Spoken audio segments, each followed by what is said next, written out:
Design బట్టి కొంచెం పక్క జరగాలి. ఆ డిజైన్ బట్టి ఆ స్పీడ్ పెంచుతాడు తగ్గుతా. కొన్నిటికి ఎక్కువ స్పీడ్ కావాలి, కొన్నికి తక్కువ స్పీడ్ కావాలి. దేవుడు ఇదే రకంగా మన జీవితంలో మనల్ని ప్రతి విశ్వాసకి ఈ రకంగా చేస్తాడు. ఎప్పుడైతే మనం లోబడతామో సంపూర్ణ అది ఇప్పుడు ఆ మట్టి ఆయనకి ఏమని చెప్తుందా? అట్లెందుకు చేస్తున్నావు, ఇట్లెందుకు చేస్తున్నావు, కిందికి చేయి పైకి చేయి చెప్తుందా? మనం చెప్తాం దేవుని. అందుకే మన జీవితం అంతా అంతే. సబ్మిషన్, కంప్లీట్ సబ్మిషన్ ఉంటే అద్భుతమైన పాత్ర వస్తుంది. ఒకవేళ మట్టి సహకరించకపోతే ఆయన అది చేయలేడు.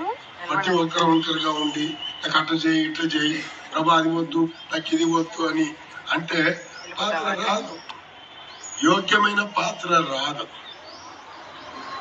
చూసారా? అలాగే చేస్తాడు దేవుడు. మనము ప్రభుకు సంపూర్ణంగా సమర్పించుకుంటే